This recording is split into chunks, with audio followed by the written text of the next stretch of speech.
नमस्कार मित्रों, मैं अंजू शर्मा संस्कृत जीवन में आप सभी का स्वागत करती हूँ। तो जैसा कि हम लोग 8 बजे वाली कक्षा में आप सभी के समक्ष उपस्थित हूँ। हमारी जो 8 बजे की कक्षा चलती है जिसमें हम लोग व्याकरण का अध्ययन कर रहे हैं। तो व्याकरण में हम लोगों की चतुर्थी विभक्ति चल रही थी और चतुर्थी विभक्ति के कई सूत्रों का अध्ययन हम लोगों ने कर लिया था। और हमारे जो भी मित्र लाइव जुड़ चुके हैं हमारी वीडियो के साथ में, वो लोग अपने मित्रों के साथ वीडियो की लिंक को शेयर कर दीजिए, जिससे कि अधिक से अधिक लोग हमारी वीडियो के साथ जुड़ सकें। और मैं आप सभी से बोलना चाहूंगी कि जो हमारा टेलीग्राम का ग्रुप है संस्कृत जीवनम बाय अंजू शर्मा, उसके साथ भी आप लोग अवश्य जुड़े, उस ग्रुप को ज्वाइन करें। और उस ग्रुप में जो भी क्विज होती है, साथ ही साथ जो हमारा वीडियो है उसकी लिंक भी उस ग्रुप में साथ ही साथ पहुंचती रहती है। और जिन लोगों ने अभी तक वीडियो को जो चैनल है उसको सब्सक्राइब नहीं किया है, तो आप लोग चैनल को अवश्य सब्सक्राइब कर लीजिए, जिससे कि वीडियो के नोटिफिकेशन आप तक समय से पहुंचता रहे। और कल हमारी कक्षा में एक दिनेश मिश्रा जी जुड़े हुए हैं, तो वो पूछ रहे थे कि जो हमारी जो कक्षा है उसमें लघु सिद्धांत का अध्ययन, लघु सिद्धांत कौमुदी का अध्ययन किया जाता है या नहीं। तो मैं आपको बता दूं कि अभी हम लोग जो विभक्ति प्रकरण अर्थात कारक प्रकरण का जो अध्ययन कर रहे हैं, उसमें हम लोग लघु सिद्धांत कौमुदी के अनुसार ही कारक प्रकरण का अध्ययन कर रहे हैं। और साथ ही साथ उन्होंने बोला था कि संस्कृत साहित्य का इतिहास इत्यादि। तो मैं आपको बता दूं कि अभी प्रतिदिन हमारी 2 कक्षाएं होती हैं, जिसमें एक कक्षा में व्याकरण और दूसरी कक्षा में हम लोग किरातार्जुनीय महाकाव्य का अध्ययन कर रहे हैं। तो जो साहित्य वाली कक्षा है उसमें हम एक एक करके सारे जो हमारे साहित्यिक ग्रंथ हैं उनका अध्ययन करेंगे, साथ ही साथ जो संस्कृत साहित्य का इतिहास इत्यादि है उन सब के विषय में भी हम लोग अध्ययन करेंगे। तो आप लोगों ने वीडियो की लिंक को शेयर कर दिया होगा। और हम लोग जैसा कि चतुर्थी विभक्ति का अध्ययन कर रहे थे, तो हम लोग चतुर्थी विभक्ति के आगे के सूत्रों के विषय में आगे चर्चा करते हैं, क्योंकि हम लोगों ने चतुर्थी विभक्ति के कई सूत्रों का अध्ययन कर लिया था। और जिस अंतिम सूत्र का अध्ययन किया था वो था हमारा स्प्रहे रीप्सितः, तो उस सूत्र का भी हम लोग अध्ययन कर चुके थे। तो जो अगला सूत्र है हम उसको देखते हैं। तो जो हमारा अगला चतुर्थी विभक्ति का ही अगला सूत्र है वो है हमारा क्रोध द्रोह, क्रोध द्रोहेर्ष्या, क्रोध द्रोहेर्ष्या असूयार्थानाम, नाम यम प्रतिकोपः, यम प्रतिकोपः। तो हमारा जो अगला सूत्र है वो है हमारा क्रोध द्रोहे ईर्ष्या असूयार्थानाम यम प्रतिकोपः। अब जैसे कि हम लोगों ने एक सूत्र का अध्ययन किया था, नमः स्वस्ति स्वाहा स्वधा अलम वसड़ योगाच, तो उसमें भी कुछ क्रियाएं दी गई थी जिनके आने पर ही वहां चतुर्थी विभक्ति का विधान किया जा रहा था। तो उसी प्रकार यहाँ क्या बताया जा रहा है कि जो क्रोध द्रोह ईर्ष्या असूय, ये जो हमारी 4 धातुएं हैं, इन धातुओं के आने पर ही क्या हो जाए, इन धातुओं के अर्थानाम अर्थ में, यम माने उसमें, प्रतिकोप अर्थात क्रोध द्रोह ईर्ष्या और असूय, इनके समानार्थक, इन धातुओं के साथ ही साथ जो इनकी समानार्थक धातुएं हैं, उन धातुओं के आने पर उनमें क्या हो जाती है, चतुर्थी विभक्ति हो जाती है। अब चतुर्थी विभक्ति अर्थात उसकी संप्रदान संख्या होकर उसमें चतुर्थी हो जाती है। अब हम इसका अर्थ भी जान लेते हैं। पहले तो हमने बता दिया कि प्रतिकोप हो अर्थात जो हमारी धातुएं हैं, क्रोध द्रोह ईर्ष्या और असूय धातुएं, इन धातुओं में साथ ही साथ इनके जो समानार्थक धातुएं हैं उनके प्रति, जिसमें कोप प्रतिकोप, जिसके प्रति, यम माने जिसके प्रति, कोप कोप किया जा रहा है, जिसके प्रति कोप किया जा रहा है उसकी संप्रदान संज्ञा हो जाती है। तात्पर्य यहाँ क्रोध धातु से दे दिया गया कि जब हम किसी के प्रति क्रोध करते हैं, किसी पर क्रोधित होते हैं, तो जिसके प्रति क्रोध किया जा रहा है उसमें उसकी ही संप्रदान संज्ञा हो जाएगी। तो इसके जो अर्थ है इन धातुओं के, उन अर्थों को भी जान लेते हैं हम। तो यहाँ सबसे पहले हमारी धातु है क्रुध, अगली है द्रुह, फिर हमारी ईर्ष्या और उसके बाद है असूया। असूया। तो ये जो हमारी धातुएं हैं इनका हम अर्थ जान लेते हैं कि क्रोध माने होता है क्रोध करना, क्रोध करना। द्रोह माने होता है द्रोह करना, द्रोह करना। आप सभी लोग द्रोह करने का अर्थ जानते हैं। द्रोह करना अर्थात किसी से लड़ना, झगड़ना, विद्रोह करना इत्यादि द्रोह करने के अंतर्गत आ जाता है। ईर्ष्या, ईर्ष्या करना, ईर्ष्या करना। और असूय, असूय माने होता है घृणा करना या किसी से जलना। तो यहां घृणा करना भी लिख सकते हैं, घृणा करना या जलना, या जलना, दोनों ही अर्थ हो जाते हैं। असूय माने जलना या घृणा करना। तो ये जो हमारी चार धातुएं हैं, क्रोध माने क्रोध करना, द्रोह माने द्रोह करना, ईर्ष्या माने ईर्ष्या करना, असूय माने घृणा करना या जलना, इन धातुओं के योग में अर्थात ये धातुएं आए या फिर इन्हीं के समानार्थक समान अर्थ रखने वाली जो धातुएं हैं उनके आने पर यम माने जिसके प्रति कोप अर्थात क्रोध किया जाता है, उसमें ही उसी कोप किए जाने वाले के प्रति उसमें क्या, उसी कारक में क्या हो जाता है, उसी कारक की संप्रदान संज्ञा हो जाती है। तो अब हम इसका उदाहरण भी देख लेते हैं। जो इसके उदाहरण है उसको देखते हैं। जैसे देवदत्ताय, देवदत्ताय क्रुध्यति, क्रुध्यति। तात्पर्य देवदत्त पर क्रोध करता है। अब यहां जिस पर क्रोध किया जा रहा है, अगर हम इसको ऐसे लिखते हैं जैसे गुरु, गुरु देवदत्त पर क्रोध करता है, क्रोध करता है। अब और अच्छे से आपको क्लियर हो जाएगा क्योंकि यहाँ दो चीजें आ गई, कर्ता भी आ गया, साथ ही साथ जिस पर क्रोध किया जाए अर्थात जिसकी संप्रदान संज्ञा है होनी है वह भी आ गया। तो हम इसमें देखते हैं यहाँ क्या बोला जा रहा है, गुरु देवदत्त पर क्रोध करता है। तो यहाँ गुरु जो है क्रोध कर रहे हैं, तो हमारी क्रोध धातु भी यहाँ प्रयुक्त हो गई है। साथ ही साथ यहाँ यम प्रति कोप अर्थात जिसके प्रति क्रोध किया जा रहा है, तो किसके प्रति यहाँ क्रोध किया जा रहा है, देवदत्त पर क्रोध कर। तो क्रोध किसके प्रति हो रहा है, देवदत्त के प्रति क्रोध हो रहा है। इसलिए जो देवदत्त है इस देवदत्त की ही संप्रदान संज्ञा हो जाएगी। तो हमने क्या जाना कि यहाँ जो देवदत्त है, देवदत्त की संप्रदान संज्ञा होने से इस देवदत्त में ही चतुर्थी व्यक्ति का विधान कर दिया जाएगा। तो हमारा जो वाक्य बन जाएगा वो क्या हो जाएगा, गुरु देवदत्ताय, देवदत्ताय क्रुध्यति, क्रुध्यति।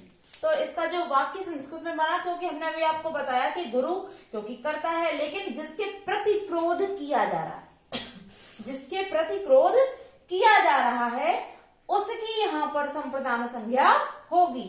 तो जिस पर क्रोध किया जा रहा है वो कौन है, वो देवदत्त है। और क्रोध करने वाला कौन है, तो गुरु है। जो क्रोध करने वाला है वो तो कर्ता में आ गया, तो उसमें तो हो जाएगी हमारी प्रथमा व्यक्ति। किंतु जिस पर क्रोध, जिसके लिए क्रोध किया, जिस पर क्रोध किया जा रहा है उसकी संप्रदान संज्ञा होकर उसमें चतुर्थी का विधान हो जाता है। तो हमारा बन जाएगा देवदत्ताय क्रुध्यति। तो इसी प्रकार से हमारे जो अन्य उदाहरण अन्य धातु में है उसका प्रयोग भी हो सकता है कि जैसे हमारा ये हुआ है देवदत्ताय क्रुध्यति, उसी प्रकार हो जाएगा देवदत्ताय द्रोहयति, द्रोहयति। आगे देवदत्ताय, देवदत्ताय ईर्ष्यति, ईर्ष्यति। और अगले भी देवदत्ताय असूयति, देवदत्ताय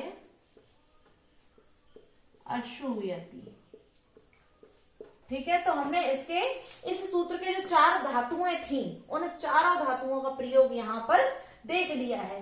तो क्या तात्पर्य हुआ? देवदत्त पर क्रोध करता है, देवदत्त से द्रोह करता है, देवदत्त से जलता है या ईर्ष्या करता है और देवदत्त से घृणा करता है। एक और उदाहरण हम इसका देख लेते हैं जिससे कि आपको, जिसको भी अगर बाई चांस कोई दिक्कत आ रही हो समझने में तो उसका भी क्लियर हो जाए। तो एक हमारा उदाहरण है जैसे दुर्योधन पांडवों से द्रोह करता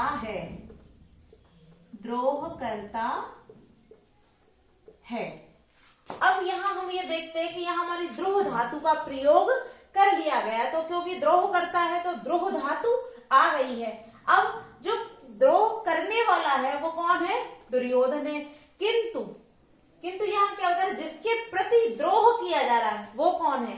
वो हमारे पांडव हो गए। यहाँ पे जो पांडव है उनके प्रति द्रोह किया जा रहा है, इसलिए जो हमारा पांडव यहाँ दिया हुआ है इसी की संप्रदान संज्ञा हो जाएगी। तो इसको जब हम इसको हम बनाते हैं तो क्या हो जाएगा?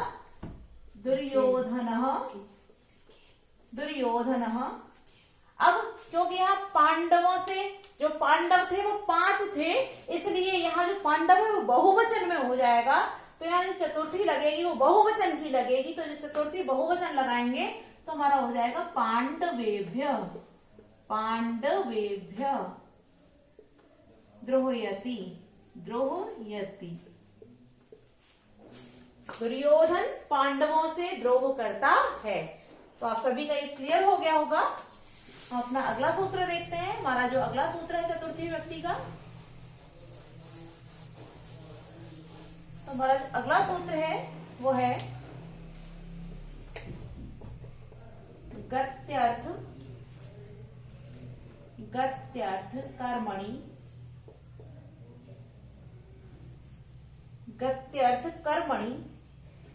द्वितीया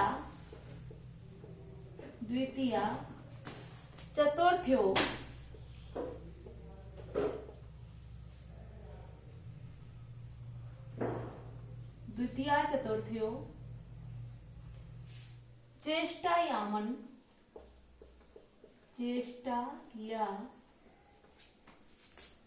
मन ध्वनि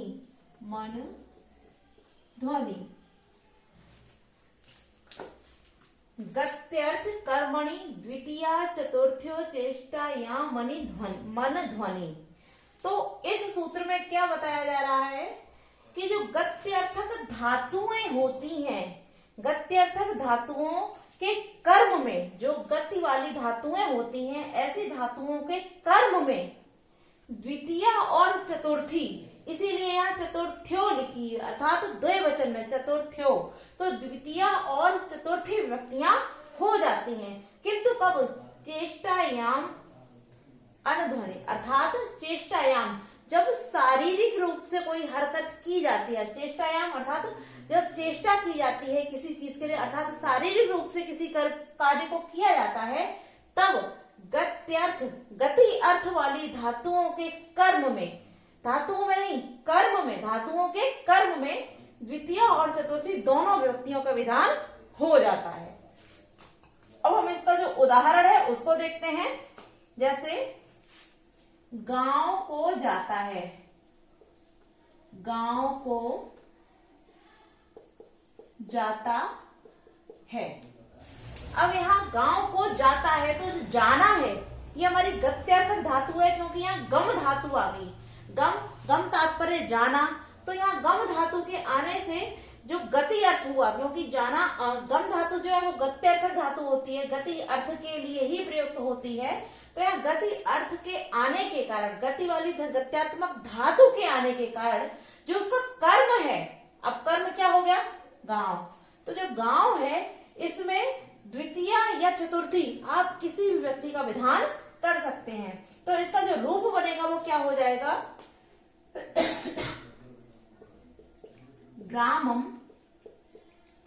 ग्रामम गच्छति। तो हमने जब द्वितीय के अनुसार बनाया, इस सूत्र के अनुसार, क्योंकि यहाँ लिखा हुआ गत्यर्थ कर्मणि द्वितीया चतुर्थ्यो, द्वितीया भी हो सकती है और चतुर्थी भी। तो जब हमने द्वितीया का विधान यहाँ किया तो इसका जो रूप बनेगा वो हो जाएगा ग्रामम गच्छति। किंतु जब हम इसका चतुर्थी में विधान करेंगे तो क्या हो जाएगा इसका, ग्रामाय गच्छति, ग्रामाय गच्छति, अर्थात गांव को जाता है तो ग्रामम गच्छति या ग्रामाय गच्छति। आपने कहीं कहीं देखा होगा कि दोनों ही प्रकार के रूप आपको मिल जाते हैं। अगला ग्रामम याति या ग्रामाय याति, ये दोनों ही रूप आपको देखने के लिए मिलते हैं। किंतु यहां भी एक बात कही गई, किंतु जब शारीरिक रूप से कोई हरकत अर्थात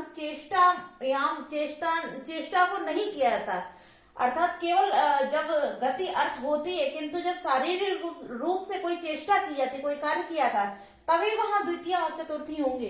किंतु यदि शारीरिक रूप से कोई कार्य नहीं किया, कोई चेष्टा नहीं की जाएगी, तब वहां ये वाला सूत्र जो है वो वहां नहीं लगेगा।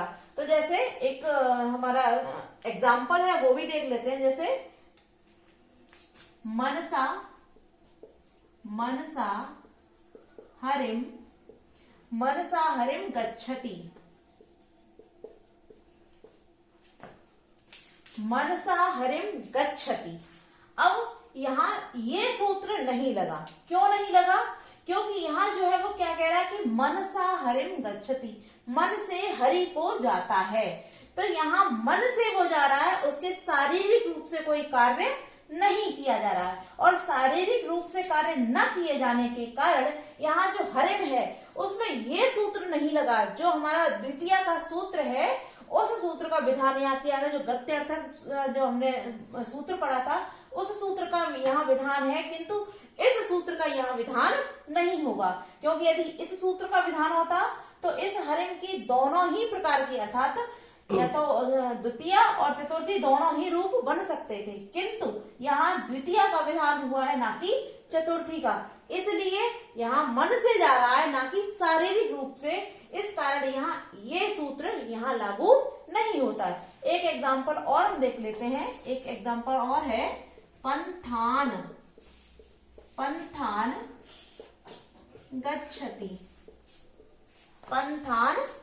गच्छति। यहाँ जो पंथ है, पंथ अर्थात मार्ग है, यहाँ मार्ग जाता है, मार्ग को जाता है। तो यहाँ भी कोई मनुष्य शरीर से नहीं जा रहा है, यहाँ मार्ग दिखाया जा रहा है। मार्ग के लिए यहाँ जब मार्ग बोला जाए कि मार्ग को जाता है, तो मार्ग होने के कारण यहाँ कर्म में जो हुआ है उसमें भी इस सूत्र को लागू, अर्थात इस सूत्र का विधान नहीं होगा। ठीक है, तो हम लोगों का ये वाला सूत्र भी क्लियर हो गया। अब अपना अगला सूत्र देखते हैं, जो हमारा चतुर्थी व्यक्ति का अगला सूत्र है लघु सिद्धांत कौमुदी के अनुसार। उस सूत्र को हम देखते हैं।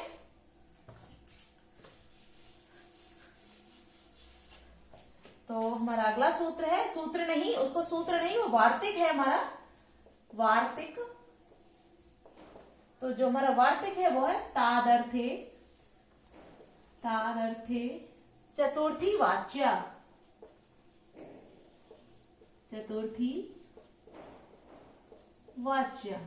ये हमारा वार्तिक है। तो तादर्थे चतुर्थी वाच्य। अब इसमें यहां जो लिखा हुआ तादर्थ का अर्थ होता है उसके लिए है, अर्थात के लिए शब्द जो प्रयुक्त होता है, जो कि चतुर्थी व्यक्ति का कारक चिन्ह भी है। तो यहाँ तादर्थे से ही इसका ही अर्थ है उसके लिए, यह उसके लिए है। हम इसका अर्थ लिख लेते हैं। तादर्थे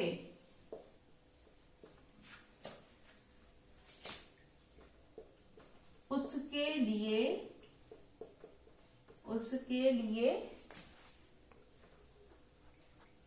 यह उसके लिए है, यह उसके लिए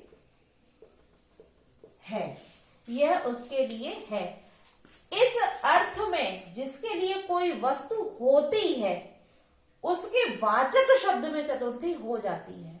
अर्थात उसके लिए है, यह उसके लिए है, अर्थात किसी कार्य को करने के लिए जब हम किसी वस्तु को बोलते हैं कि यह इसी के लिए है, तब वहां तादार्थ चतुर्थी वाच्य से चतुर्थी व्यक्ति का विधान हो जाता है।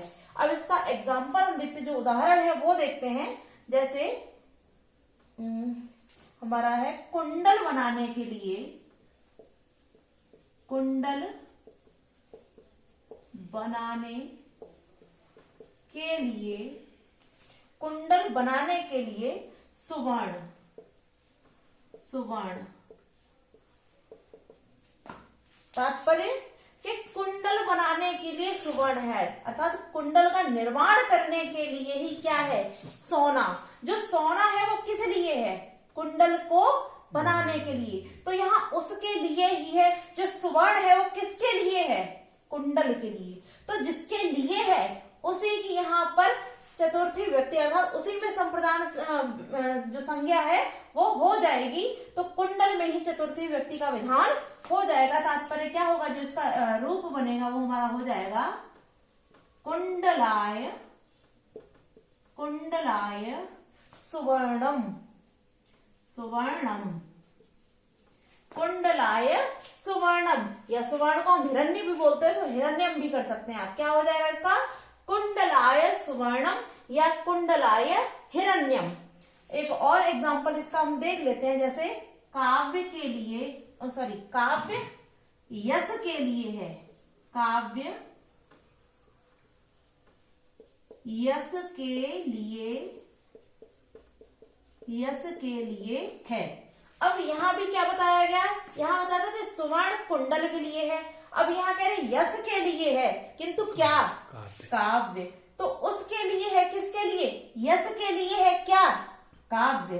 तो जिसके लिए है उसी की यहाँ चतुर्थी हो जाएगी। तो यश के लिए होने के कारण यहाँ क्या हो जाएगा, यश से, यश से। अब क्या है, काव्य, तो इसका हो जाएगा हमारा काव्यम। तो इसका जो रूप बना वो क्या बन जाएगा, काव्यम यश से। अर्थात यश के लिए है क्या, काव्य। तो काव्य यश के लिए होने के कारण जिसमें चतुर्थी संज्ञा अर्थात संप्रदान संज्ञा होगी वो क्या हो जाएगा हमारा यश। यहाँ सुवर्ण है किंतु किसके लिए, कुंडल के लिए। तो इसलिए कुंडल की ही क्या हो जाएगी, संप्रदान संज्ञा। तो आज हम लोगों ने अपनी संपूर्ण चतुर्थी व्यक्ति का अध्ययन कर लिया। तो कल की कक्षा में हम लोग पंचमी व्यक्ति के साथ आप सभी के समक्ष उपस्थित होंगे। तो वीडियो अच्छी लगी हो तो आप लोग लाइक अवश्य किया कीजिए, क्योंकि आप लोग लाइक नहीं करते हैं। और आप लोग वीडियो की लिंक को अपने दोस्तों के साथ अवश्य शेयर कीजिए। आज के लिए इतना ही। नमो नमः मित्रों। 23 मिनट